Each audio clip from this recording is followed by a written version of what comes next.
look around and stuff. I've completed, today I completed the wiring of a new exterior wall electric outlet, and success. And I have a little time before dinner, so I thought I'd do one. Today is architecture, but not like you think. Blah, blah, blah, blah. Okay, architecture, genetic, environmental, and cultural. A model, a way of thinking. I thought about, and I talked about predisposition, where, the idea that we're just uh, fulfilling a destiny role that has been predefined for us through life. And the concept of free will, so on and so on and so on. Anyway, my wife is a genealogist, yeah, but I think more of her as a historian. She likes history, okay? And she was working on her genealogy, and I'd got involved because it had gotten scrambled, and thinking about the database aspect of genealogy and what were the core elements that would become nodes in a tree. And it was obviously the most important thing was relationships. Father, mother, brother, sister, cousin, aunts, grandparents, so on and so on and so on. Yeah, we were talking about it, and I was sorting it out in my head how she has to do it and how it has to be kept in a computer, in a database. Anyway, it occurred to me, and I had talked about it in predisposition. It's not the right word. That, yes, to some degree, you start off stuff defined. And that's what I want to refer to as now as genetic architecture.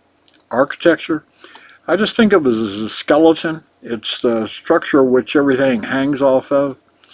And that's how I'm going to think about it. Not, it's a big word, but I'm going to use it in the context of it's a structure on which things are built. And one of the aspects of architecture I found interesting is it typically defines a space. When you think about, there's computer architectures, but that's a different thing, and that is a space, a computing space. But anyway, normal architecture, like a house, it defines a space. So when I talk about genetic architecture, I'm talking about the definitions, the skeleton of you, male or female, your race or skin color, ethnicity, location of birth. Like ask astrology people. They need to know what your date of birth is and the exact location on Earth. And from that, and the stars alignment, they can tell you stuff about yourself. And that's architecture based on planetary alignments. Anyway, genetic architecture is, you start off either male or female, biologically anyway. That is, if you're talking about predestined, that's some aspect of that. Where you're born makes a whole lot of difference. If you're born in Africa, in a small village there, or you were born in Asia, or you're born in South America, or you're born, it makes a big difference. And that is, I want to call genetic architecture.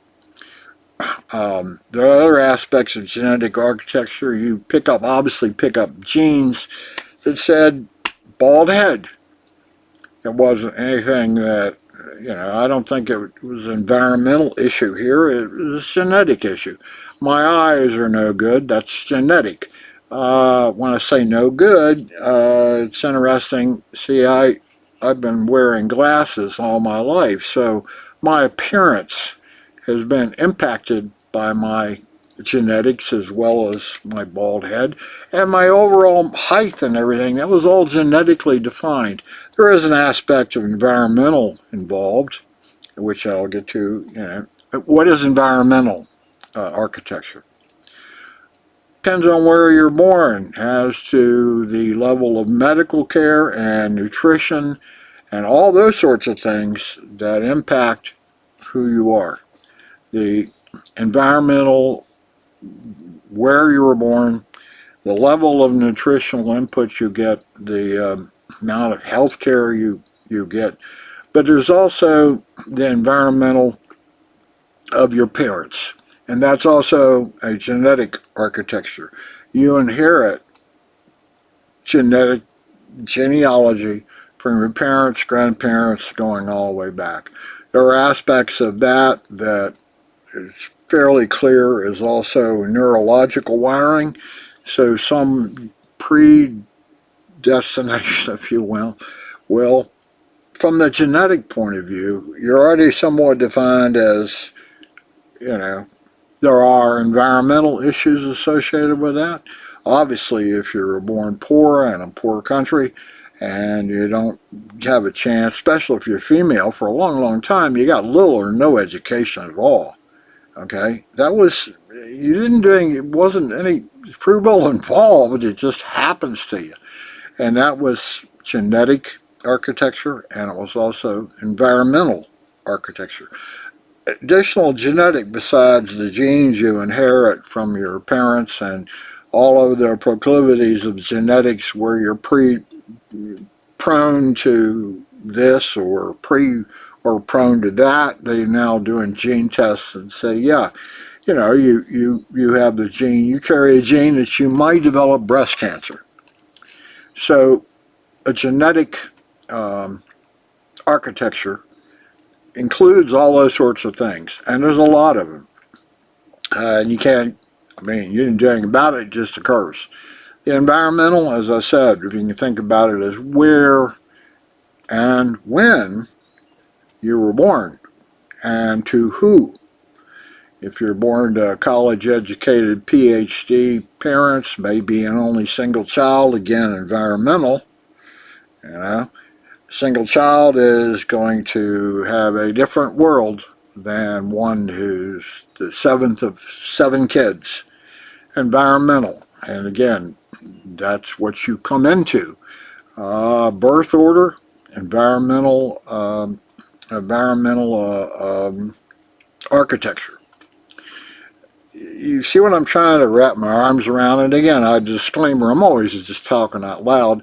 And by doing so, I'm hoping I will expose something to myself that's up here, but I haven't quite quantified yet into words.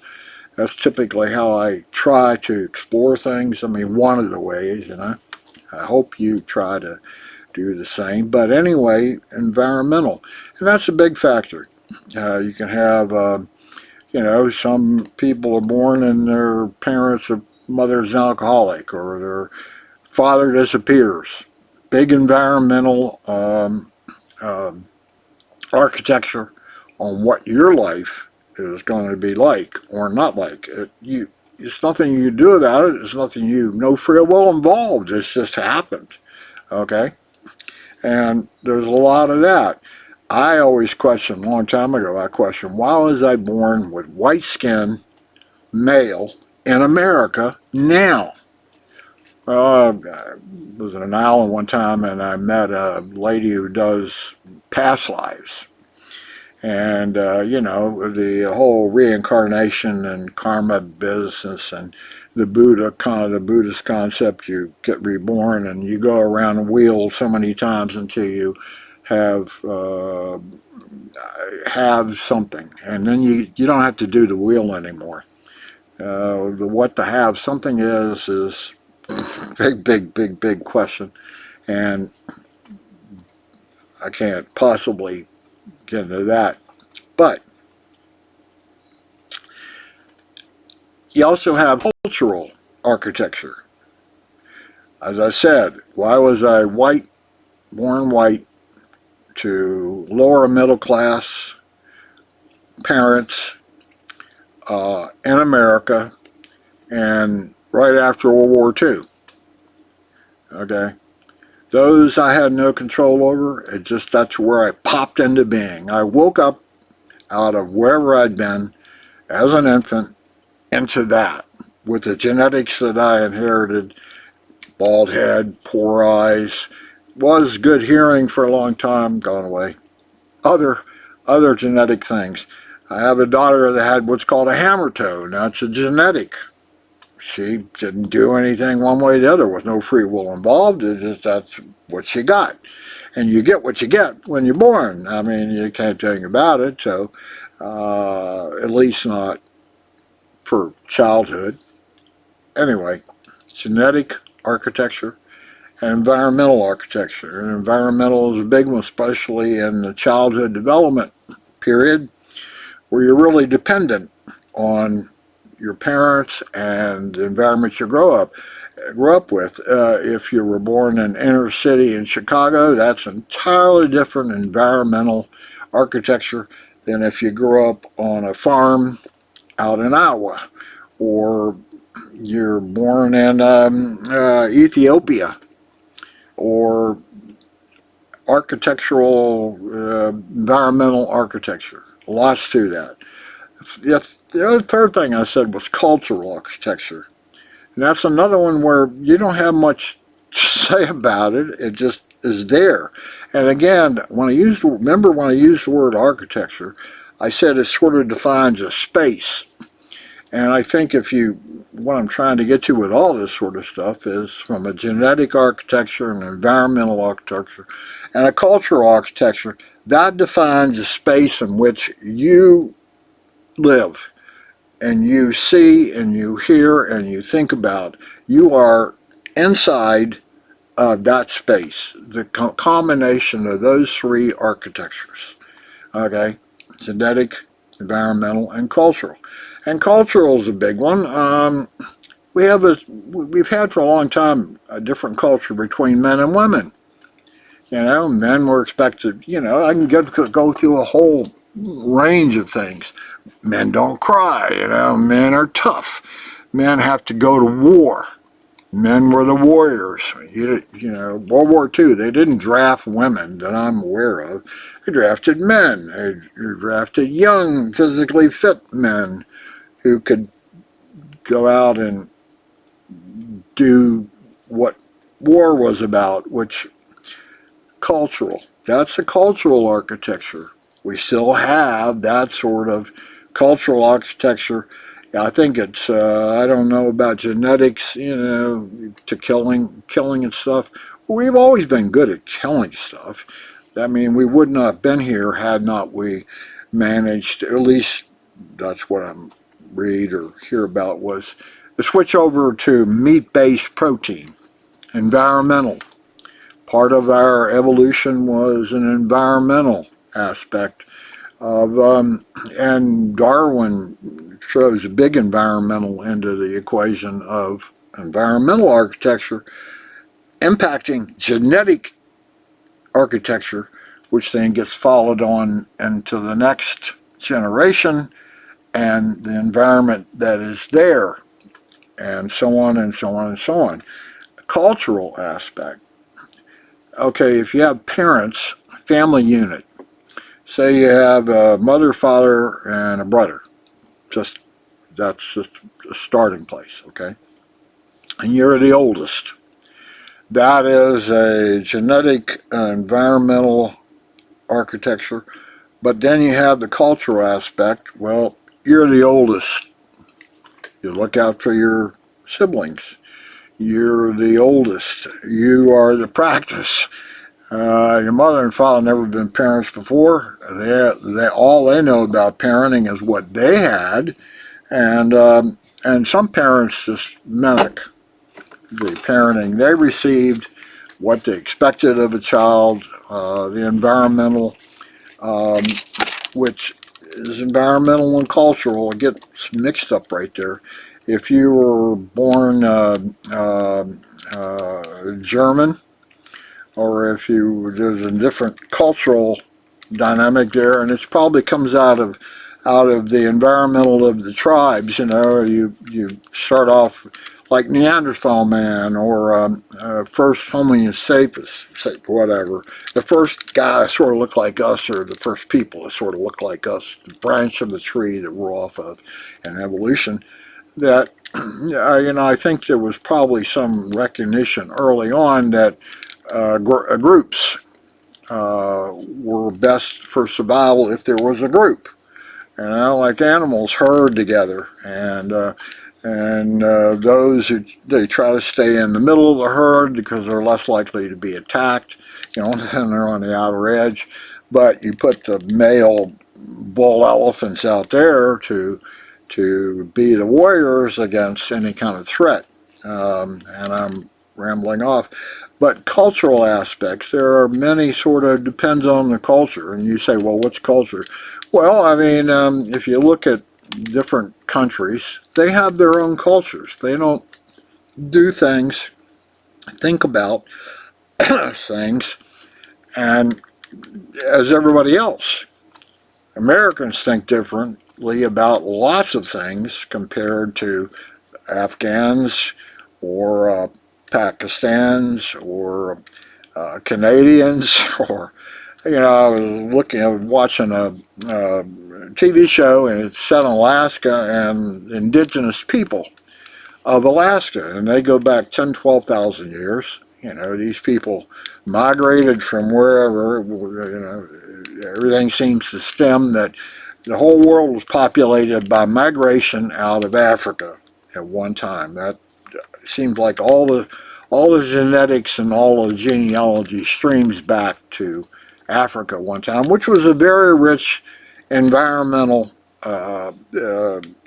place, which allowed the people there to be successful, and then that helped the next generation be successful. And there was food, the climate, the environmental was good to allow a change in the genetics for the next generation, and they migrated from South Africa all across. And what they probably brought with them was some of the really basic stuff, like family group is really important. At some time or another, and I remember reading about Margaret Mead, and she was being asked, like, well, when did civilization really start?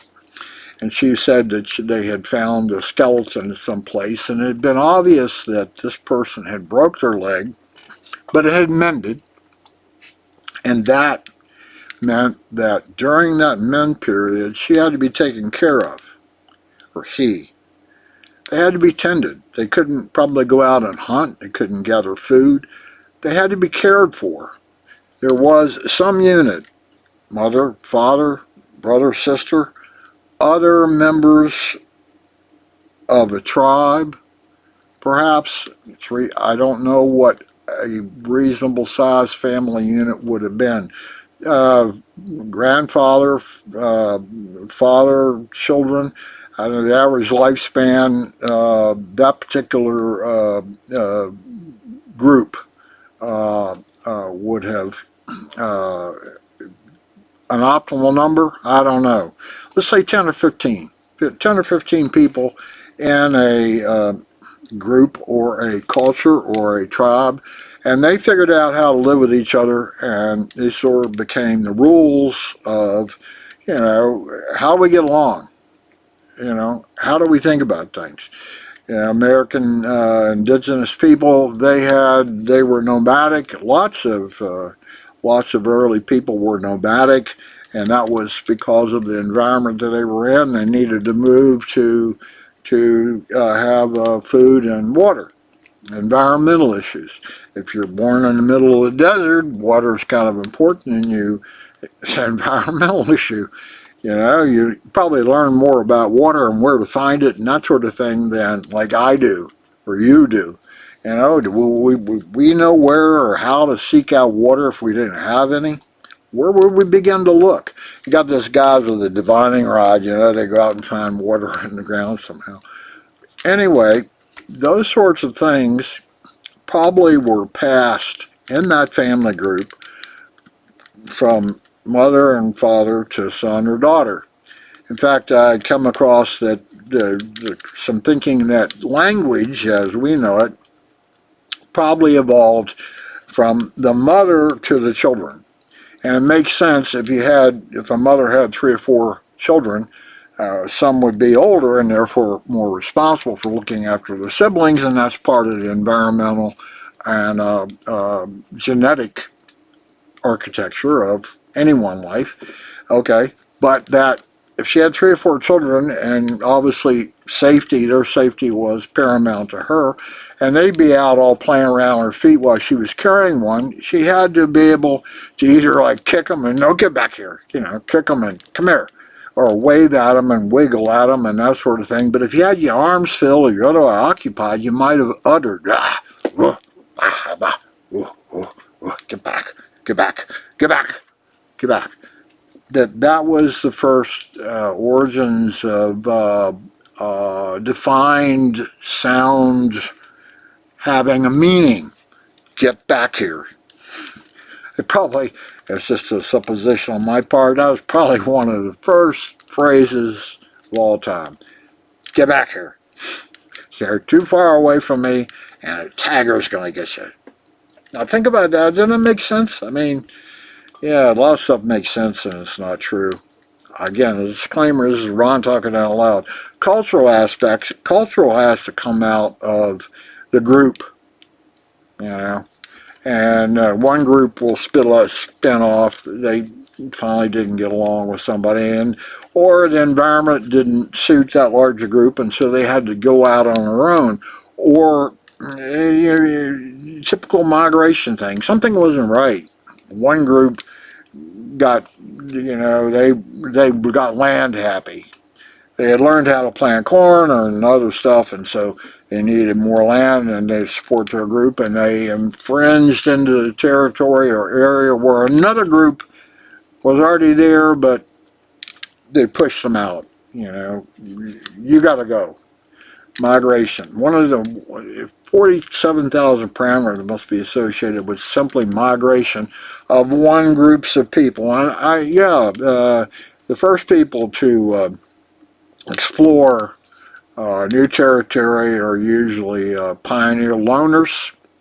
Pioneer or loners, they go out and I don't know, for whatever reason, they don't like being around other people or groups, and they would just go out there, hardy souls and trap beavers. The continent of the United States was first explored by all sorts of mountain men who lived out there and lived on the land and lived with the land like our indigenous people did. There, and this is migrational aspects again, I've learned, they're usually followed by religious, and religion was one of those cultural, probably from a family group, but a cultural architecture, religion, cultural, and you find various religions throughout the world, and it can be dominant in a country. The U.S., for example, is considered a Christian country. That is the primary religion in the United States, but we have diversity. We have Muslims, and we have Jews, and we have I don't know, we have Buddhists, we have everything. But that's a cultural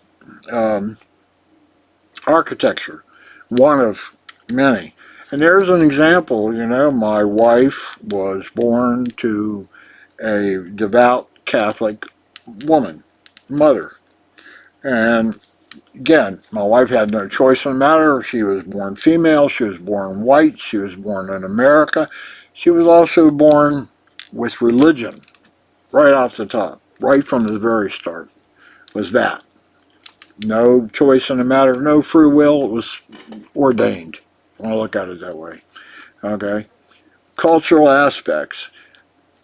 Born a woman, a whole lot of cultural aspects. Again, probably comes from the smaller groups that were way, way, way back and learned how to live with each other in some kind of amicable roles and ways. And roles like women early on, because they're the ones who could have children, the man had to protect them, the women had to be cared for, and they had a full-time job just raising children. Even apes and monkeys, Goodall looking, observing chimp behavior, a mother chimp spent a lot of time with an infant, caring for the infant, watching out for the infant, and that's just given. So, from a woman's point of view, culturally, from the group dynamic, you know, actually, probably some expectation that you're going to bear a child. It's just something from the cultural dynamic. Women have children. That's how the species survives. I think it took a really long time. I'm not even sure it's gone, but that it was okay if you were a woman and didn't have a child. I think at one time they probably looked askance at you, like, well, what's wrong with you?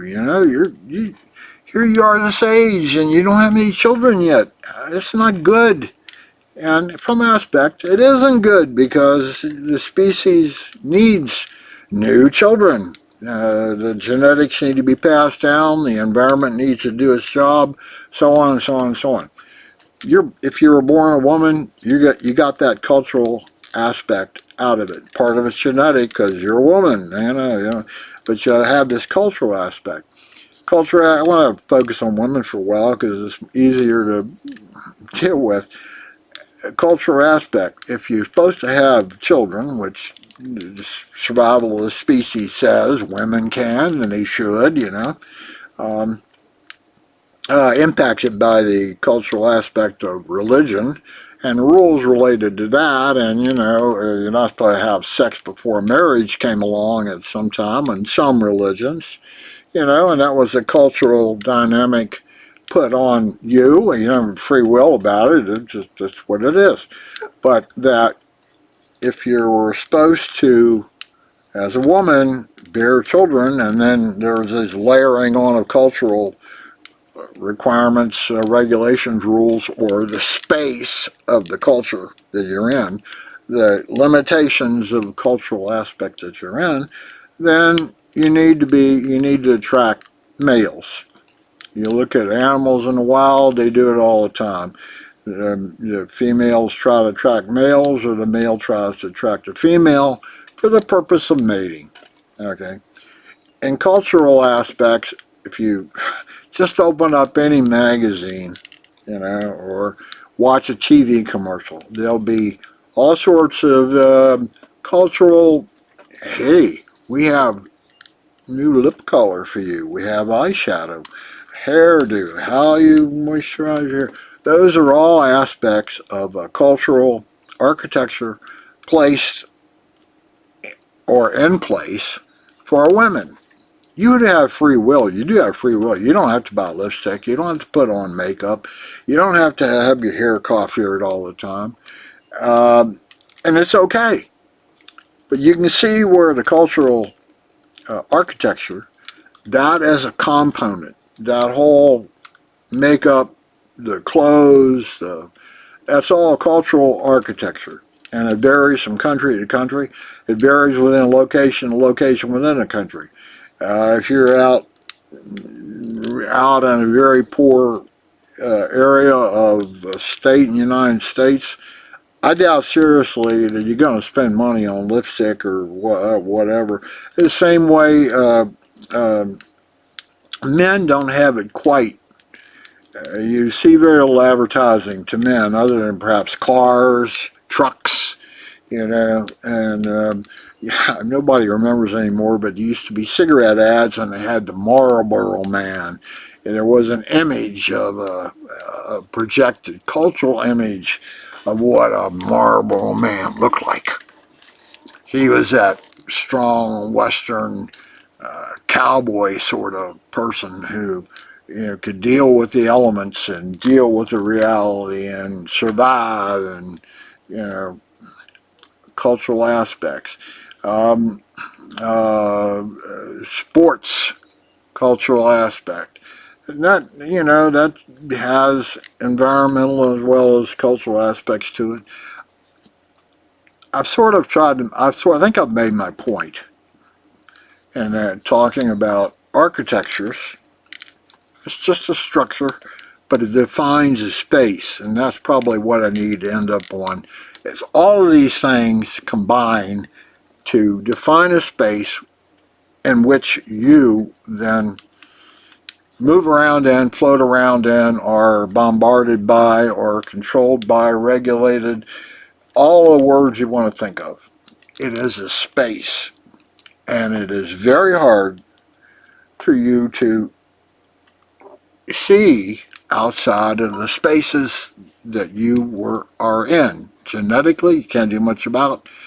Environmental, that changes. You can get up and move, they'll ask if you want to. Cultural, you can get it, go away and have your own culture.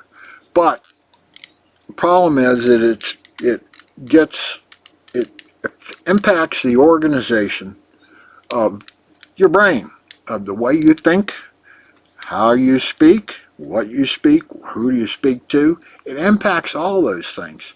And what is really hard is breaking outside of those architectures to what lays outside of all those space and time defined architectures.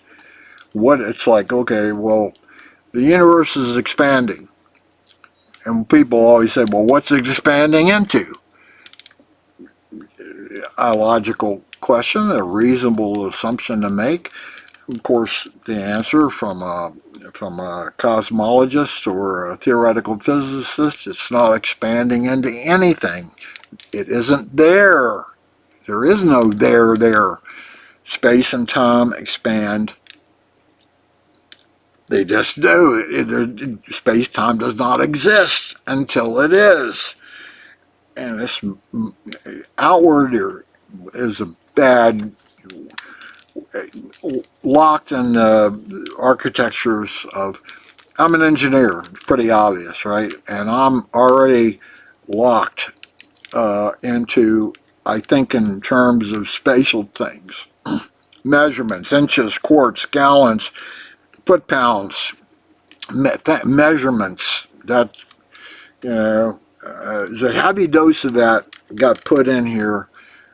Male, college educated, have to be engineering, so I get, once that's in there, it's really hard to break out of it defines a space which yes and no, you had some element of free will in it, but not really. A lot of it got put there, and you may not even be aware of it, which is something I am trying to get across. But the real point is you're trapped in a space, in spaces that just is, okay? You can bemoan it, oh God, or you can say, well, how do I cut a window in the space? How do I, and of course, there's not much you can do about genetic space that you're in, although you can get hair implants and you can have cosmetic surgery and you can do things genetically. And in the future, I expect we'll be able to do a lot of things genetically and change in the genetic architecture. The environmental architecture, you have some aspect over that. It's easier said than done. If I can go over and flip a switch and have lights. I can go turn the faucet on and have water. That wasn't the case 300 years ago. I just take for granted those things because they're in my environment. Most people don't even think about it. It's just there. You're taken for granted because that is the environmental architecture you're born into. Okay, well, again, how do you think outside of the architectures that you are trapped in. And I always thought it was a good idea, if you take a 14-year-old boy or girl and you take them up in Alaska and you just drop them off out in the middle of the wilderness and say, I'll be back in a month. The environment has totally changed. And the book, the movie, Lord of the Flies, if you strip away some of the environmental and cultural, and big cultural is rule of law. One of the big culturals, you believe that law does make sense and there does not have to be a police officer standing by you so you don't commit a crime. You know it's a crime to steal from other people and you just don't do it. It's a rule of law. It's a concept that comes in culturally, and most people abide by it. That is a cultural architecture. But you don't necessarily want to cut a hole in that and say, well, it would be, geez, if I just steal stuff, so what? I want this or want that, I'll just steal it. Or somebody asks me questions, just lie to them about it. That would be a window out of the box you're in. Culturally, I think there could be some consequences to that. That's not what I'm really trying to point as thinking outside or being outside of the architectures that you are confined to. That's not really what I meant. I'm just, the point being that first recognition that you're inside these spaces, but you can maneuver around. And I think education is a big environmental / cultural aspect. You can at least push the architecture out. Like cultural, if you learned about the cultures of other peoples, if you respected the cultures of other peoples, that would probably push out the cultural aspects, or you'd be more aware of the very fixed and rigid aspects of your own culture. Okay, way too long. Nobody cares. I was just done for the day, and I think I thought it was a worthy thing to share. Architecture, genetic, environmental, culture, and that's just made up labels on made up concepts. There's got to be better ways. My hope is that by talking out loud, somebody will, I'll go bingo, and they see something that they haven't seen before, or they go bingo. They see it more clearly than I have presented it, and I haven't presented it very well, but I'm limited. I'm inside of this box here. And my age is the culture, all kind of cultural. Architecture associated with age. You're old. Get out of the way. You're old. You have nothing to offer. And this is it. Today is the 13th of February, 2024. 2024 years from the birth of Christ. It's interesting they've changed the nomenclature, but I'm still thinking BC, which is before Christ, and AD, which is after, I forget. Anyway, a lot of these things, the environmental and cultural, they go way, way, way, way back.